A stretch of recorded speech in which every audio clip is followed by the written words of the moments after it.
Alhamdulillah guys ya, berarti menceritakan tentang kisah neraka yang merindukan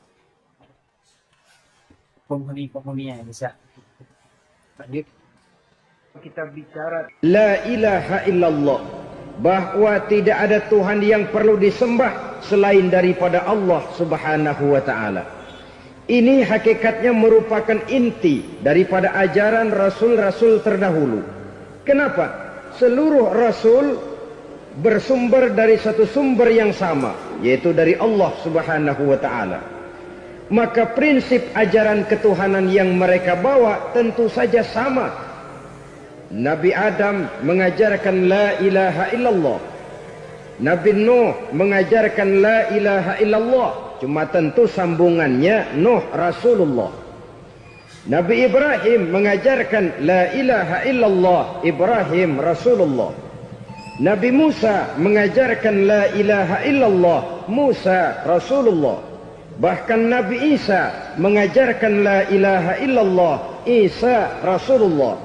Dan Nabi Muhammad mengajarkan la ilaha illallah, Muhammadur Rasulullah. Akhlak manusia kepada Allah dengan menanamkan tauhid. Jadi kalau ingin berakhlak yang benar kepada Allah, jaga tauhid, pegang teguh akidah. Saudara-saudara kaum muslimin rahimakumullah, lawan daripada tauhid adalah kufur.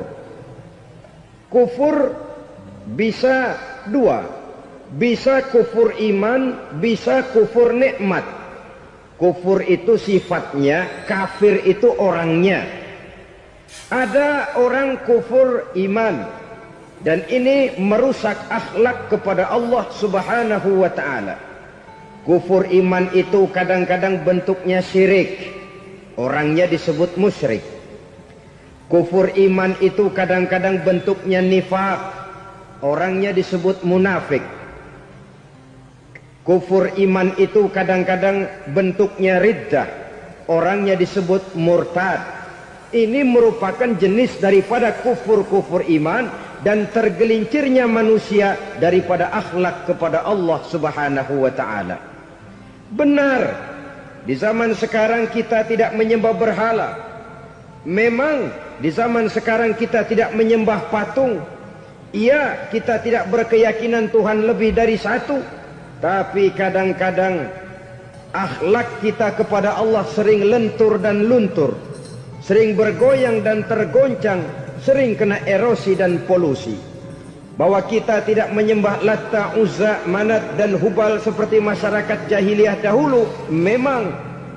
Tapi Latta zaman sekarang, Uzza zaman sekarang, Manat dan Hubal di zaman sekarang, berhala-berhala di abad kita sekarang ini, kadang-kadang bernama harta, kadang-kadang bernama wanita, kadang-kadang bernama tahta, mungkin juga bernama Toyota.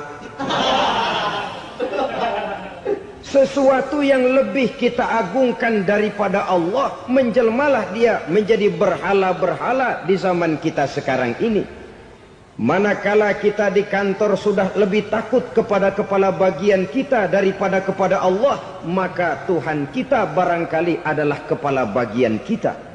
Manakala kita sudah lebih takut kepada manusia daripada kepada Allah, bergeserlah akhlak kita kepada Allah, mengagungkan manusia dan menomorduakan Allah. Maka di zaman sekarang akhlak kita kepada Allah sering kena erosi, sering kena polusi. Mungkin karena sulitnya lapangan kerja, tingginya tensi ekonomi, persaingan hidup yang makin tajam, sulitnya mencari lapangan kerja, orang kadang-kadang nekat, sedikit pertimbangan, picik pandangan, mudah melakukan potong kompas, sehingga terjadilah perbuatan-perbuatan yang memelencengkan akhlak kita kepada Allah subhanahu wa ta'ala. Kadang-kadang terjebak mempercayai selain daripada Allah. Kadang-kadang terjebak di dalam mengagungkan yang selain daripada Allah lebih dari yang seharusnya. Terkenalah akhlak kita kepada Allah jaringan-jaringan erosi dan polusi. Kufur sebagai lawanan daripada tauhid merupakan sifat daripada orang yang tidak berakhlak kepada Allah. Bentuknya pertama bisa syirik. Syirik itu artinya meyakini ada Tuhan lain selain daripada Allah. Itu yang namanya syirik. Jadi percaya Tuhan ada, cuman Tuhannya kelebihan. Itu yang disebut syirik, dan itu merupakan cerminan dari akhlak yang rusak kepada Allah Subhanahu wa ta'ala. Berkeyakinan Tuhan lebih dari satu, berkeyakinan bahwa Tuhan itu beranak atau diperanakkan, atau mengagungkan sesuatu sama dengan Allah, atau menjadikan yang selain Allah sebagai tujuan akhir daripada perjalanan kehidupan ini, maka itu sudah terjebak kita dalam musyrik. Dan syirik satu dosa yang tidak berampun. Bahasa kasarnya, yang namanya syirik itu jenis bapak moyangnya dosa. Saudara-saudara, sebab itu saya pesan, kalau memang terpaksa, biasanya yang tinggal di kota-kota besar itu kalau tidak kepengen dosa kan susah. Kalau terpaksa harus bikin dosa, cari yang kecil-kecil saja, yang kira-kira taubatnya gampang. Umpamanya pulang sholat Jumat nukar sendal, umpama, yaitu jelas dosa. Tapi dosa yang taubatnya agak mudah. Jangan sampai terjebak ke dalam syirik, menyekutukan Allah. Kalau sudah menyekutukan Allah, Allah dimadu, murka benar Allah kepada kita. Innallaha la yaghfiru ayyushraka bih wa yaghfiru ma duna dzalika liman yasha. Allah tidak akan memberi ampun kepada orang yang menyekutukannya dengan sesuatu, tapi Allah mau mengampunkan dosa yang selain itu bagi orang yang dikehendakinya. Jadi orang-orang yang sudah terjebak syirik, menyekutukan Allah, meyakini ada Tuhan lain selain daripada Allah, meyakini Tuhan beranak atau diperanakkan, bagaimanapun baiknya mereka di dunia, bagaimanapun sosial jiwanya, bagaimanapun pemurah tangannya memberikan santunan dan pertolongan kepada orang lain, kalau sudah syirik, seluruh nilai kebaikannya akan tidak ada gunanya lagi. Karena tidak ada tempat nilai kebaikan itu bergantung. Sedangkan kita berbuat baik agar diterima oleh Allah. Kalau Allahnya marah kepada kita, siapa yang akan menerima nilai kebaikan itu sendiri? Ini bentuk yang pertama. Yang nyata-nyata menyembah berhala, syirik. Yang nyata-nyata beriktikad Tuhan lebih dari satu, syirik. Atau yang tersamar. Yang tersamar itu yang sering jadi penyakit kita. Saya sejak ada perkutut ini di rumah, perkutut. Saudara-saudara, yang merusak akhlak kepada Allah, yang merusak tauhid setelah syirik, bisa juga berbentuk nifak. Nifak itu sifatnya, orang yang punya sifat nifak disebut munafik. Asal katanya dari nafakun. Nafakun itu satu lubang yang punya dua muka, seperti goa, ada tempat masuk, ada tempat keluar. Maka munafik orang yang punya dua muka. Kalau bahasa kita, pandai bermain minyak di atas air. Manis jika berhadapan, balik belakang lain bicara. Sehingga apa yang dinamakan nifak, kata Imam Ali Al-Jurjani dalam kitab ta'rifatnya, izharul imanu bil lisan wa kitmanul kufri bil qalbi. Menyatakan, menampakkan iman dengan lidahnya, tapi menyembunyikan kekafiran dalam hatinya. Dengan kata lain, lidahnya mah iman, hatinya mah kafir. Padahal hati itu yang dilihat, padahal hati itu yang dinilai. Kenapa lidahnya mengaku iman? Ya mungkin karena kepepet, mungkin karena kepentingan, mungkin karena ingin mencari kelemahan orang, lalu dia pura-pura beriman.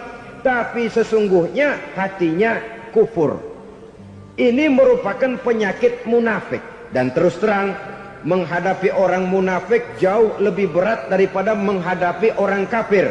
Kenapa? Munafik ini kan musuh dalam selimut. Mau dibilang musuh nyata-nyata, apalagi di zaman Rasul ya, ketika periode Madinah, berat sekali menghadapi orang munafik. Mau dibilang kafir, kalau ketemu assalamualaikumnya medok juga. Mau dibilang mukmin, di belakang ngegerundel, nyari-nyari penyakit, nyari-nyari lantaran, mencari-cari gara-gara. Kalau kafir jelas kafirnya, kalau musyrik jelas musyriknya. Tapi munafik, di depan kita dia mengaku beriman, di belakang kita dia caci maki kita. Maka demikian rupa watak orang munafik Allah benci betul. Sampai dalam Quran orang munafik itu divonis innal munafiqin fid darkil asfal minan nar. Orang-orang munafik di dasar jurang neraka yang paling bawah, keraknya neraka. Saudara-saudara kaum muslimin rahimakumullah. Sebab munafik sangat berbahaya. Membahayakan umat, membahayakan agama. Di depan kita mereka ngaku pura-pura beriman. Kalau pidato luar biasa, memuji agama setinggi langit, menampakkan seolah-olah dia orang yang dekat dengan agama. Saudara-saudara, agama penting, agama mutlak. Tapi yang ngomong begitu agamanya apa? Remeng-remeng. Cuma sekedar lipstick, cuma sekedar dekorasi, cuma sekedar kamuflase buat ngibuli orang lain.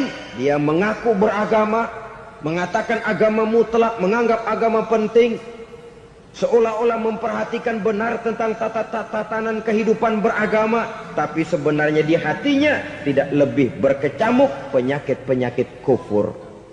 Maka sifat munafik ini termasuk menodai tauhid. Artinya merusak akhlak kita kepada Allah Subhanahu wa taala. Sifat yang ketiga yang juga merusak akhlak kita kepada Allah dinamakan riddah. Riddah itu sifatnya, orang yang punya sifat riddah disebut murtad. Murtad keluar dari Islam. Keluar dari Islam tentu tadinya di dalam Islam. Oleh satu perbuatan dia bisa menjadi murtad. Misalnya tadinya dia iman benar kepada Allah, tapi melarat. Kadang-kadang sehari masak, 3 hari libur. Akhirnya oleh kesulitan ekonomi dia tidak kuat. Ada yang menawarkan kebaikan, dibawain supermi, dibawain obat-obatan, diberikan beras. Goyah imannya. Keluar dia dari Islam, ikut agama orang yang memberikan pertolongan kepadanya, memilih kesenangan sebentar dengan mengorbankan kebahagiaan yang kekal. Maka orang semacam itu riddah sifatnya, murtad orangnya, keluar dari Islam. Dan yang menyebabkan kita murtad bukan cuma orang nyata-nyata memproklamirkan diri keluar dari Islam tapi lalu mengikuti agama orang lain. Bukan cuma itu. Mengakui ada Rasul lagi sesudah Nabi Muhammad bisa menyebabkan kita murtad. Mengingkari nikmat Allah bisa menyebabkan kita murtad. Meyakini semua agama benar bisa menyebabkan orang menjadi murtad. Meragukan kesempurnaan dan kelengkapan Al-Quran bisa menyebabkan orang jadi murtad. Mengingkari sunnah bisa menyebabkan orang menjadi murtad. Banyak hal-hal yang bisa mendatangkan penyakit riddah dan membuat pelakunya menjadi murtad. Dan ini menodai akhlak kita kepada Allah Subhanahu wa ta'ala. Itu tadi kufur iman, saudara-saudara. Nyata-nyata mengingkari Allah, baik dalam bentuk syirik, nifak, ataupun riddah. Kufur yang kedua dinamakan kufur nikmat. Apa itu kufur nikmat? Sitru ni'matil mun'im au ya'malu fi mukhalafatil mun'im. Menutup-nutup nikmat Allah atau melakukan perbuatan yang menentang, bertentangan dengan kehendak yang memberikan nikmat. Jadi kufur nikmat pertama nutupin Tuhan. Tuhan jalingin. Duit lu banyak amat dari mana? Gua kerja. Lalu kerjanya nomor satu. Orang yang berakhlak kepada Allah dia akan menjawab, kamu uangnya kok banyak dari mana? Rizki dari Allah. Caranya saya kerja. Kerja itu cara, rizki itu dari Allah datangnya. Bukankah di zaman sekarang kita sering terpeleset? Ini merupakan cerminan dari rapuhnya akhlak kita kepada Allah Subhanahu wa ta'ala. Karena usaha saya memang, karena saya peras keringat banting tulang, tentu. Tapi sadarkah kita bahwa sepanjang yang bisa kita lakukan cuma berusaha, peras keringat banting tulang.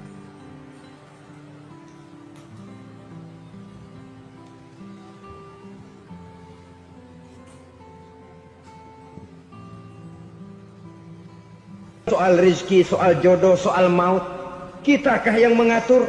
Kitakah yang menentukan? Subhanallah. Manusia sungguh tidak berdaya menghadapi 3 hal paling pokok ini. Rezeki, kita cuma bekerja. Kitakah yang menentukan? Tidak. Kita berusaha saja, rezeki belum pasti dapat. Apalagi kalau kita tidak berusaha. Jangan terjebak dalam fatalisme. Belum perang udah nyerah. Emang dasar rezeki datangnya dari Tuhan, nggak usah kerja dan ntar juga kalau dia datang. Dari mana datangnya? Kerja saja belum tentu dapat rezeki, apalagi kalau tidak kerja. Yang jelas usaha perlu kepastian, itu urusan Allah. Ini akhlak kepada Allah Subhanahu wa ta'ala. Jodoh juga begitu. Kita berusaha, kita berupaya, Allah menghendaki lain jadinya. Maut juga begitu. Siapa sih yang pengen ngadepi maut? Siapa sih yang pengen mati? Siapa sih yang pengen ketemu malaikat Israel? Tidak seorang pun kalau ditanya, kecuali mereka yang putus asa ya. Kalau otaknya masih normal, mau mati mesti belakangan dulu udah dikit.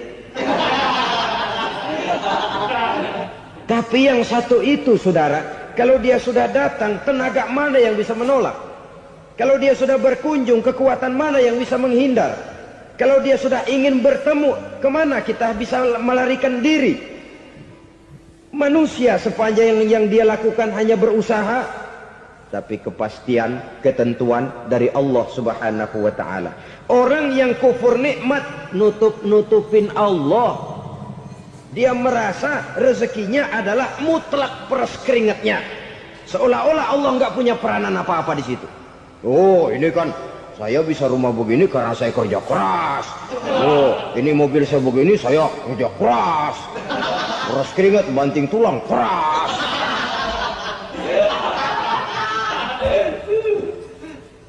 Saudara-saudara kaum muslimin rahimahkumullah. Jadi menutupi Allah. Akibatnya nanti kalau dia berhasil, Allah ketutupan. Kalau dia gagal, orang lain dicaci maki, dicari kambing hitam. Kambing hitam kan mahal. Karena orang sering cari-cari kambing hitam. Jarang orang mau jujur kalau bertemu kesulitan lalu mencari sebab pada dirinya sendiri. Yang paling enak ya nyalain orang. Lo begitu. Orang lain yang paling enak kita salahin. Au ya'malu fi mukhalafatil mun'im, atau dia melakukan sesuatu yang tidak sesuai dengan kehendak yang memberikannya nikmat. Diberikan kita tangan, mulut sih nggak berhenti, terima kasih Tuhan, alhamdulillah saya dikasih tangan. Cuma nih tangan enteng mat nabokin orang mulu. Itu sudah mukhalafatul mun'im, bertentangan dengan kehendak yang memberikan nikmat. Diberikan harta, mulutnya mah basah, terima kasih Tuhan, alhamdulillah dikasih harta, tapi pelitnya minta ampun, kikir koret medit. Ini juga termasuk kufur nikmat, mempergunakan suatu nikmat bertentangan dengan kehendak daripada yang memberikan nikmat itu sendiri. Saudara-saudara kaum muslimin rahimakumullah. Oleh karenanya kufur iman memang lebih bahaya daripada kufur nikmat. Tapi jangan lupa, kufur nikmat bisa menyeret orang kepada kufur iman. Nah, kalau Allah udah dialingin, Tuhan sudah dinomor duain, lama-lama kenapa dia tidak mendewakan dirinya sendiri? Mendewakan pangkatnya, mendewa-dewakan otaknya, mendewa-dewakan kemampuannya. Pada awalnya dia memang cuma kufur nikmat, tapi lambat laun kalau ini tidak diobati, secara pasti orang akan mengarah kepada kufur iman. Bisa berbentuk syirik, bisa berbentuk nifak, bisa berbentuk riddah. Saudara-saudara, oleh karena itu menjaga akhlak kepada Allah mutlak penting. Sebab apa? Kita tidak berakhlak kepada manusia saja, kita dikucilkan dari pergaulan. Kalau kita tidak berakhlak kepada Allah, dikucilkan oleh Allah. Hadis qudsi menyatakan, man lam yashkur ala na'ma'i wa lam yasbir ala bala'i falyakhruj min tahtis sama'i falyatlub rabban siwaya. Kata Allah, siapa orang yang tidak mau bersyukur terhadap nikmat yang aku berikan kepadanya dan tidak mau sabar terhadap ujian yang aku berikan kepadanya, falyakhruj min tahtis sama'i, persilahkan saja keluar dari kolong langitku, waliyatlub rabban siwaya, tolong cari Tuhan lain selain daripada aku. Murka Allah, diusir, cuman gak kedengeran aja. Siapa yang tidak mau syukur terhadap nikmatku, siapa yang tidak mau sabar terhadap ujian yang aku berikan kepadanya, persilahkan keluar dari kolong langitku ini, cari Tuhan lain selain aku. Langit Tuhan yang punya, Tuhan kita lawan, diusir dari kolong langit, mau pindah ke kolong mana?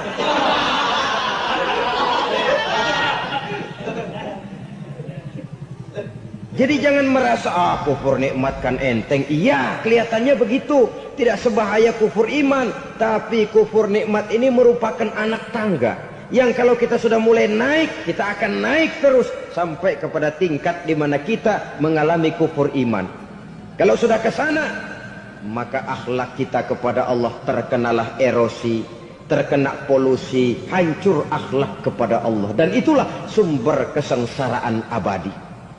Kalau cuma kita tidak berakhlak kepada manusia, barangkali resikonya cuma kehidupan di dunia ini. Mungkin juga ada kehidupan akhirat. Tapi kalau sudah tidak berakhlak kepada Allah, dunia akhirat kita rugi dan celaka. Maka pada kesempatan ini saya mengajak, marilah jaga baik-baik akhlak kita kepada Allah. Satu kali kita bertauhid, sampai mati kita bertauhid. Satu kali la ilaha illallah, jangan tergelincir lagi kita keluar daripada kalimat itu. Satu kali kita bertuhankan Allah, jangan bertuhan yang lain selain daripada Allah.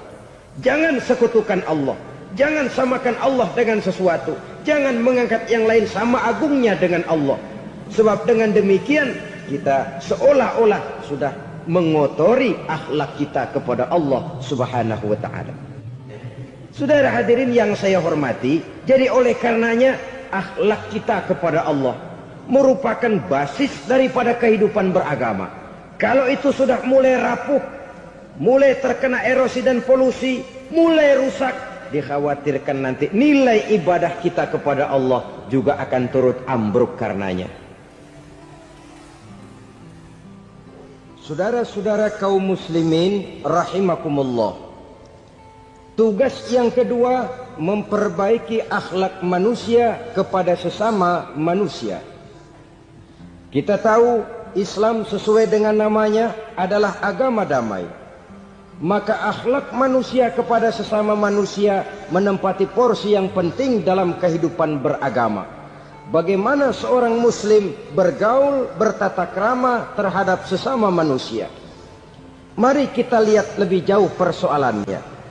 Untuk memudahkan pembicaraan dari kacamata agama, kita kelompokkan saja manusia itu dalam dua. Pertama yang seiman, dan yang kedua yang tidak seiman. Yang tidak seiman itu kita sebut saja kufur atau kafir. Nah, kepada yang kafir pun kita diajarkan untuk berakhlak. Apalagi kepada yang memang nyata-nyata seiman. sekeyakinan, seakidah.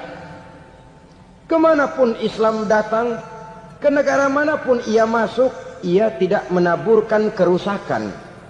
Jadi tidak benar kalau orang pernah itu menggambarkan, saking sentimennya seorang orientalis pernah menggambarkan Nabi Muhammad di tangan kirinya Quran, di tangan kanannya pedang.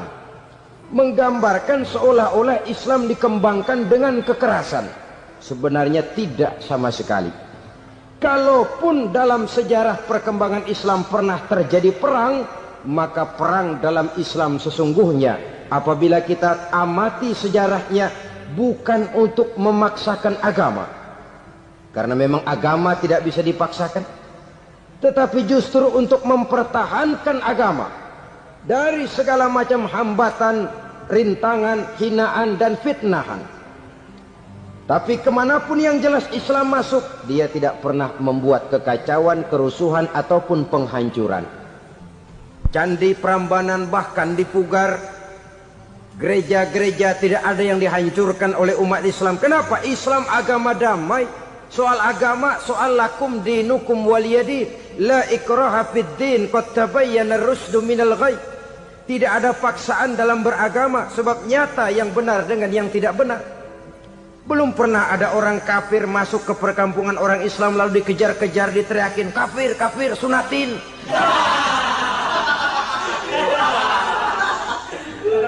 Belum pernah.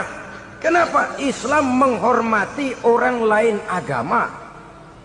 Nah, yang kafir ini macam-macam, saudara.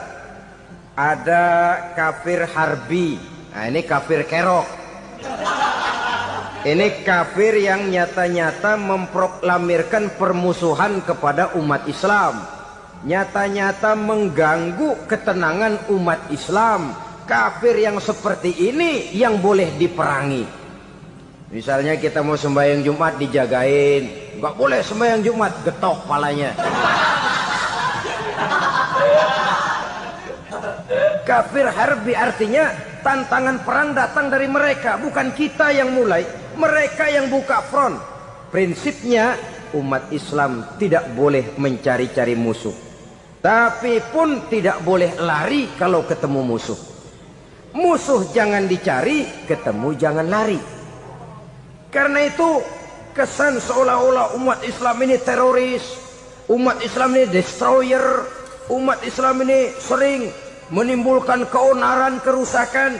Sungguh satu fitnahan yang sangat keji. Umat Islam adalah umat yang cinta damai. Islam di masa perkembangannya masuki Eropa melalui Selat Gibraltar, Jabal Tariq, memasuki Spanyol. Islam tidak pernah meruntuhkan gereja. Islam tidak pernah membunuh orang-orang Nasrani. Bahkan Islam mewariskan peradaban dan kebudayaan yang begitu tinggi nilainya di bidang ilmu pengetahuan. Sampai ketika itu Barat banyak mengkaji ilmu pengetahuan dari dunia Islam. Buku-buku berbahasa Arab diterjemahkan ke bahasa Yunani, dipelajari oleh para cendekiawan di negeri Barat sana. Mereka mengambil manfaat yang banyak dari masuknya Islam ke Eropa. Sementara gereja tetap berdiri dengan megahnya. Kuil-kuil tempat peribadatan tidak satu pun yang diusik-usik. Kenapa? Islam agama yang cinta damai. Asal dia tidak diganggu, asal kehormatannya tidak dihinakan. Jadi kafir harbi, kafir yang nyata-nyata nantang perang, ngajak berkelahi. Itu kafir yang nyari penyakit. Kafir harbi ini boleh diperangi dengan catatan mereka yang memang mulai. Yang kedua kafir zimmi. Kafir zimmi, kafir yang hidup di tengah mayoritas muslim, tapi mereka mau hidup dengan aman, damai, tenang. Mereka wajib dilindungi.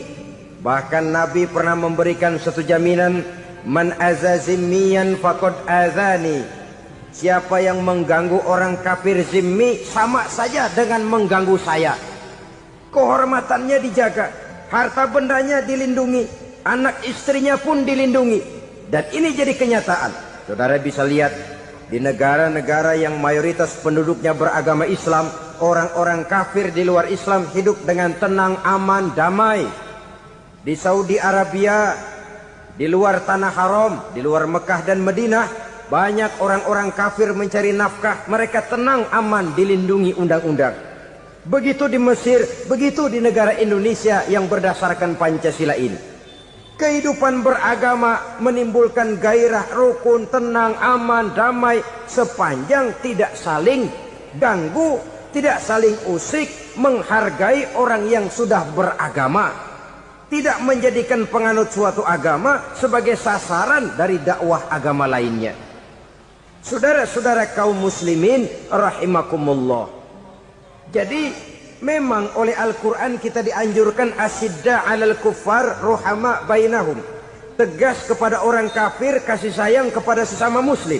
Tapi tegas bukanlah berarti marah-marahan, bukan berarti musuh-musuhan, bukan ngajaki perang. Tegas dalam arti punya garis tentang kehidupan beragama, lakum dinukum waliyadin. Soal kehidupan sosial, mari kerjasama. Bangun jalan, ayo rame-rame. Siskamling, mari bebarengan. Bikin puskesmas, mari sama-sama. Tapi kalau sudah soal agama, itu tidak perlu ada toleransi agama. Yang perlu toleransi antar umat beragama. Kalau umatnya mau kerjasama silakan, tapi tidak menyangkut soal ibadah. Jangan kerjasama di bidang ibadah.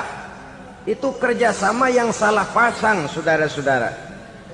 Sehingga dengan demikian toleransi adalah menyangkut kehidupan antar umat beragama.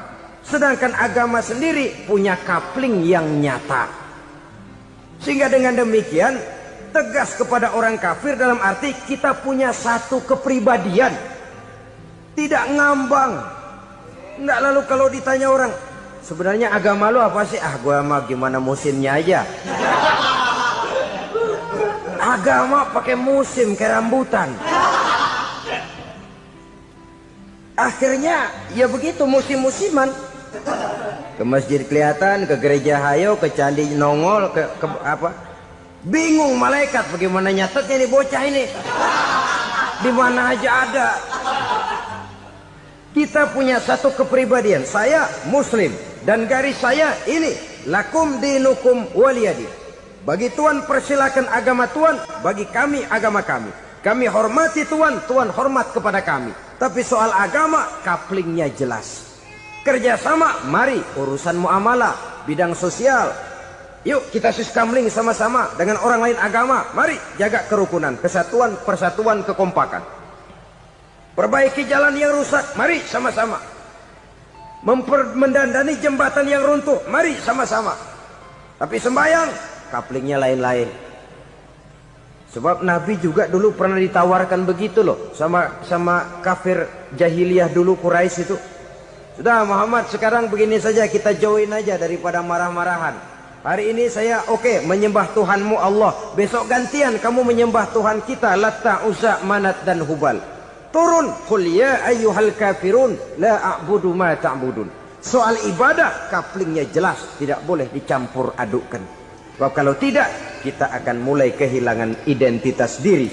Dan disitulah krisis kehidupan keyakinan beragama dimulai. Dari krisis identitas. Hujan gede kan mulainya gerimis dulu. Di mana-mana ya gerimis dulu.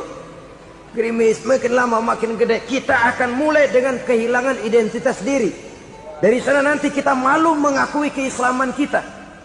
Kalau orang Islam malu mengakui keislamannya, ini kan ironi, menyedihkan. Ngakui Islamnya saja malu, menonjolkan keislamannya malu. Tidak ada rasa bangga beragama. Padahal ini modal dasar. Hanyalah dengan rasa bangga beragama, kita lalu konsekuen. Bukan bangga yang tidak konsekuen. Wah, pokoknya kan gua kan Islam. Agamanya yang paling benar. Tapi hidupnya sendiri jauh dari tuntunan Islam. Itu bangga yang tidak beralasan. Bangga yang tidak perlu dibanggakan sebenarnya. Kebanggaan yang membuat kita konsekuen dan dekat dengan kehidupan beragama. Jadi dengan demikian saudara-saudara, kepada non-muslim kita juga harus berakhlak. Bukankah ini sudah dicontohkan oleh Rasul? Bagaimana beliau disambiti orang di Taif. yang menyambiti malah didoakan. Bagaimana Suraqah mau membunuh beliau, malah Suraqah didoakan. Bagaimana Abu Jahal dan Abu Lahab saking mangkalnya. Ini Abu Jahal pernah gali lubang di kamarnya sendiri, di depan tempat tidurnya. Setelah dia gali lubang, ditutupin pakai keraras korma. Lalu dia tarik selimut, belagak meriang. Dia pesan pesuruhnya, bilangin Muhammad encangnya meriang. Pamannya sakit, minta ditengokin. Nabi dengan segala husnuzonnya berangkat nengokin. Abu Jahal dari balik selimut ngintip. Itu dia Muhammad, itu dia tuh. Dia tuh, masuk Dani, masuk. Mulai dia jalan, senang Abu Jahal. Terus. Begitu ke pelosok, masuk ke lubang, gue pendem terus lalu. Memang niatnya mau mencelakakan Nabi. Sudah tinggal beberapa langkah lagi Nabi akan berjalan ke arah lubang itu. Malaikat Jibril ngasih tahu, Muhammad, Abu Jahal pamanmu cuma pura-pura sakit. Di depan tempat tidur itu ada lubang sudah dia gali untuk menjerumuskan kamu. Sudah balik pulang. Balik badan Nabi. Sudah hampir mau melangkah, kakinya malah muter pulang. Abu Jahal yang lihat Nabi sudah hampir jatuh nggak jadi, balik pulang. Lupa kalau lagi sakit. Udah Muhammad buruan sini. Ke pintu dia kejar. Dia lupa sama lubang yang dia gali. Begitu dia kejar, dia yang ke pelosok masuk ke dalamnya. Sejak saat itu ada pepatah, man hafara hufratan waqa'a fiha. Siapa yang suka nggali lubang, dia sendiri bakal terpelosok ke dalamnya. Jatuh dia ke lubang yang dia gali. Padahal ya paling banter 2 atau 3 meter paling dalam. Dari dalam lubang itu dia teriak-teriak, Muhammad, tolongin, pamanmu kecebur. Kasih tahu Muhammad, kasih tahu, datang lagi lah pesuruhnya. Muhammad, pamanmu Abu Jahal kecebur, minta tolong diangkatin. Sudah diulur tambang, habis sambung lagi, nggak bisa sampai. Masa iya cuma kamu yang bisa nolong? Apa yang dilakukan Nabi? Balik mau nolongin. Akhlak. Kita kalau ada orang gali lubang buat nyeburin kita, dia sendiri yang kecebur. Gorok gua kagak lemin loh. Mati sekalian dah. Nabi mah enggak, balik nolongin tuh Abu Jahal. Kenapa paman kecebur? Iya Muhammad, tolong, tambang udah diulur-ulur, sambung-sambung nggak sampai. Aduh kasihan paman, nih pegang tangan saya. Nabi cuma ulurin tangan, nyampe dipegang oleh Abu Jahal. Diangkat ke atas. Nyampe atas, apa kata Abu Jahal? Tambang bergulung-gulung nggak nyampe, kamu cuma pakai tangan doang kok bisa Muhammad, hebat banget sihirmu. Mukjizat dia bilang sihir, udah ditolongin nyelak lagi, kan yang enak kita injak palanya. Orang dulu bilang wah katanya nolongin anjing kejepit. Udah selesai ditolongin malah yang nolong digigit. Saudara hadirin yang saya hormati, kepada orang-orang kafir kita harus berakhlak, menghormati mereka, tidak memaksakan satu keyakinan dalam batas-batas yang ditolerir oleh agama, yaitu pada masalah-masalah sosial dan muamalah. Itu kepada non-muslim, apalagi kepada sesama muslim. Baik akhlak kepada orang tua, akhlak kepada guru, akhlak kepada jiran atau tetangga, itu semua termasuk dalam akhlak kepada sesama manusia. Akhlak kita kepada orang tua, kadang-kadang kita orang timur ini ketularan orang barat. Engkongnya dianggap CS. Salaman main kedet aja, halo kong. Engkongnya berhalo di bengong. Saudara-saudara kaum muslimin rahimakumullah, akhlak yang tua kepada yang muda, akhlak yang muda kepada yang tua, kepada jiran dan tetangga, kepada sanak famili dan handai tolan, pendeknya kepada sesama muslim. Tetangga ada haknya, ada hak tetangga yang kalau kita berakhlak itu harus dipenuhi. Contoh kecil, kalau saya beli radio, itu saya dong boleh berpikir, ini radio saya, Saya beli pakai uang saya setel di rumah saya. Sekeras-kerasnya ada apa sama orang lain? Radio gua. Yang beli gua pakai duit gua. Gue setel di rumah gue, ada urusan apa sama orang lain? Itu kalau menurut saya. Tapi tetangga sebelah saya kan bisa juga ngomong begitu. Mata gue, yang ngantuk gue. Gue tidur di rumah gue. Kenapa suara radio lu masuk kemari? Ketika itulah lalu kebebasan saya nyetel radio dibatasi oleh kebebasan tetangga saya yang mau tidur. Ini sudah akhlak namanya. Umpamanya lagi ada Nabi ajarkan, iza tobakhta maraqatan fa'akthir ma'aha wa ta'ahad jiranaka. Kalau kamu masak sayur, banyakin kuahnya, bagiin tetangga kamu. Bukan bagiannya itu yang jadi soal, tapi akhlak kepada tetangga. Udah tahu tetangganya kelaparan, diseksa, goreng ikan asin, se-RW baunya ngayap, kembang kempis orang nungguin. Saudara hadirin ma'asyiral muslimin rahimakumullah.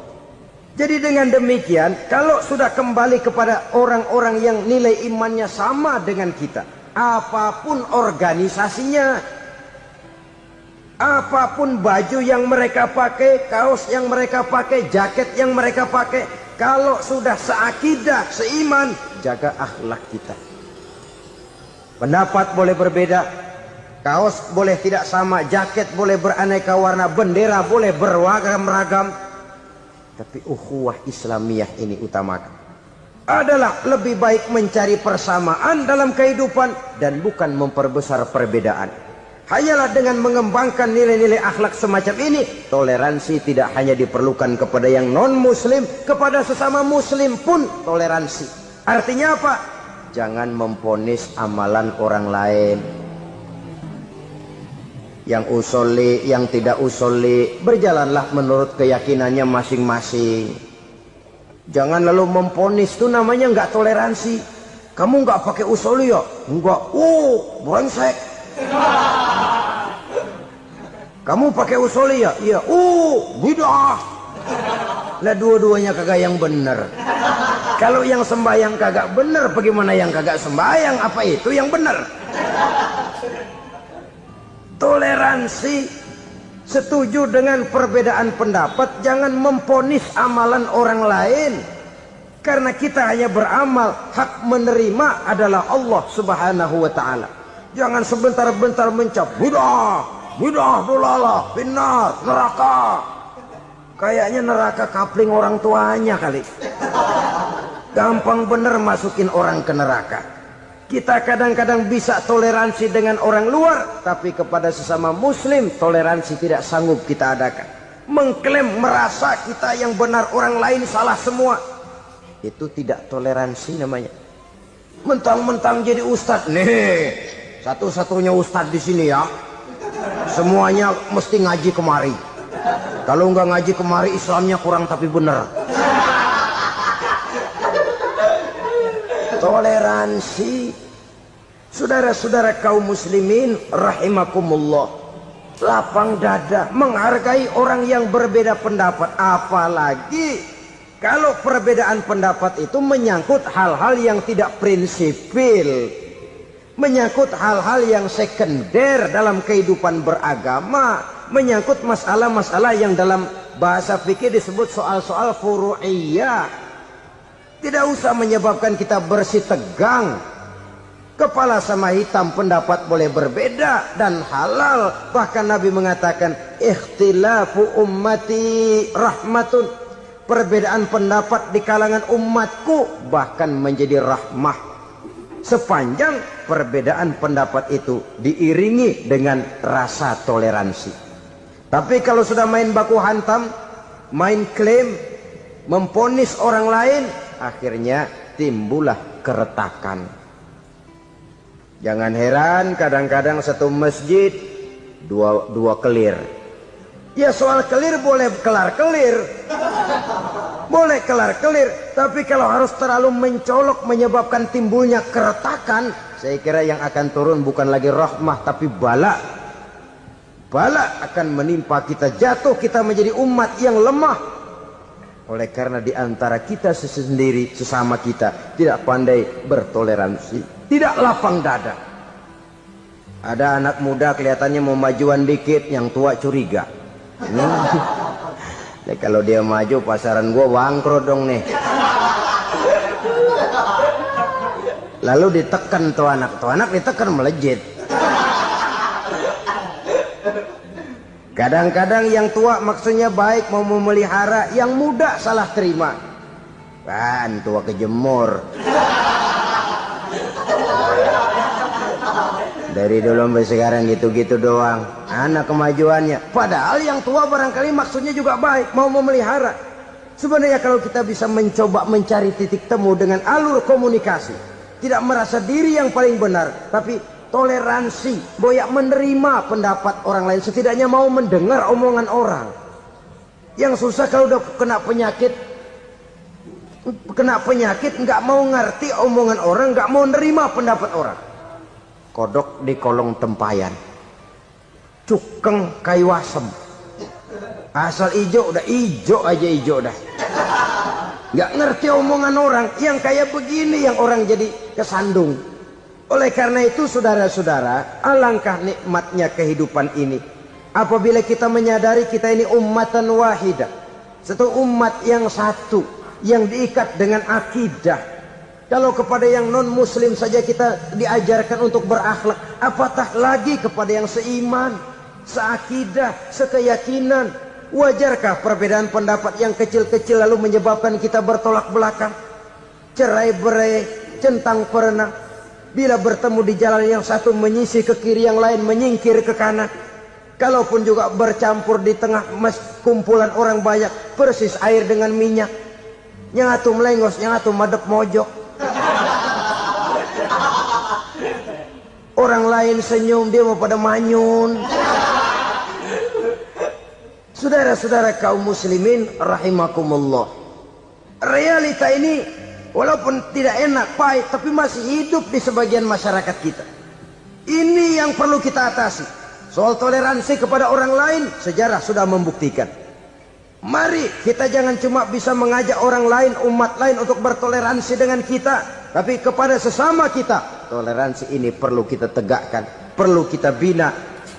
Terutama di dalam kita menuju bentuk ideal daripada konsep ukhuwah Islamiyah ini, yang memang selalu kita akan cari bentuk-bentuk idealnya sejalan dengan perkembangan situasi dan kondisi yang dihadapi oleh umat.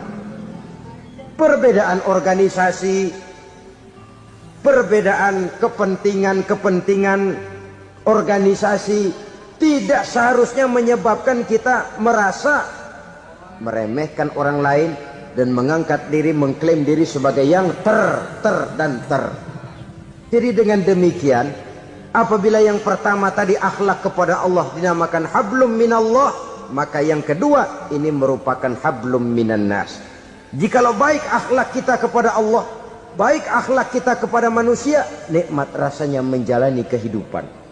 Kadang-kadang orang akhlaknya kepada manusia baik, tapi kepada Allah tidak baik. Hormat sama yang tua, menyayangi yang muda, sama tetangga rukun, tapi sama Tuhan nggak mau sujud. Ini baik kepada manusia, tapi tidak berakhlak kepada Allah. Atau sebaliknya, sujudnya sama Allah mah tekun, bener, khusyuk, bahasanya juga fasih, luar biasa. Tapi sama manusia sombong, takabur, ujub, merasanya dia doang yang paling benar. Sebab iblis itu ya, itu kadang-kadang datang lewat hati, dan memang selalu markasnya di situ. Kalau dia tidak bisa menggoda kita dengan yang lain, dia tumbuhkan sifat ujub. Dia bisikin, wah memang di kampung ini yang paling banyak ibadahnya ente, yang lain mana, lihat tuh kerocok semua. Lalu di hati orang itu tertanam sifat iya ya. Nah, tatkala iya ya, dia sudah terkena serangan iblis. Akhirnya apa? Orang lain diremehin. Asal yang kagak mau sembahyang aja diajak salaman udah najis aja dah. Ketemu juga mukanya ditekuk 4. Akhirnya bukan ngajak malah ngenyek, ngina. Lah orang dihina makin jauh, makin tidak tersentuh.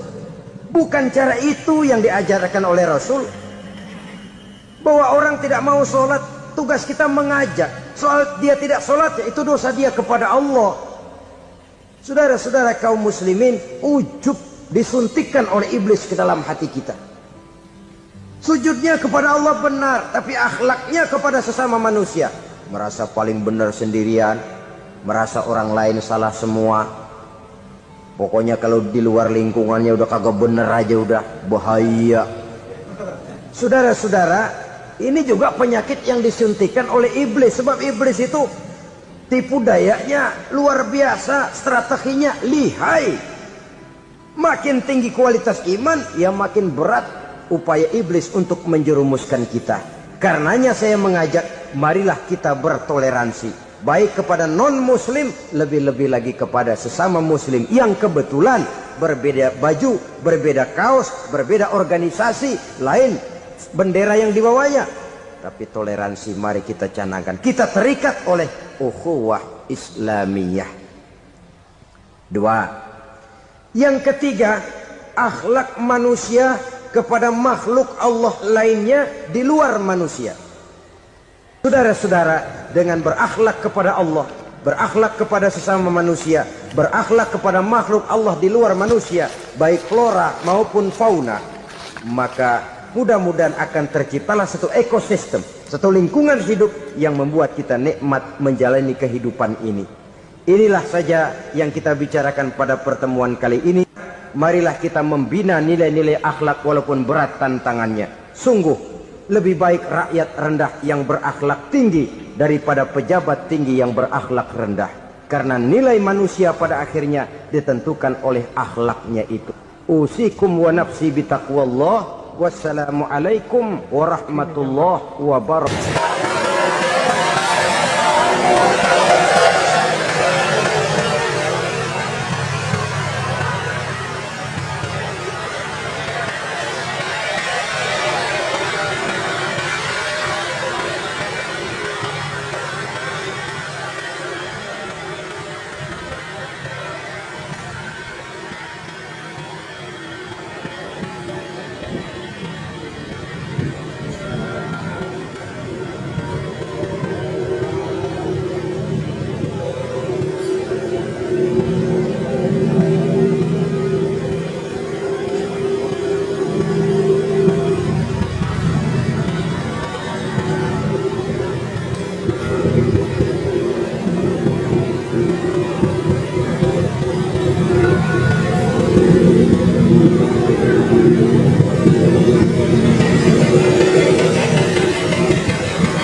Wassalamualaikum.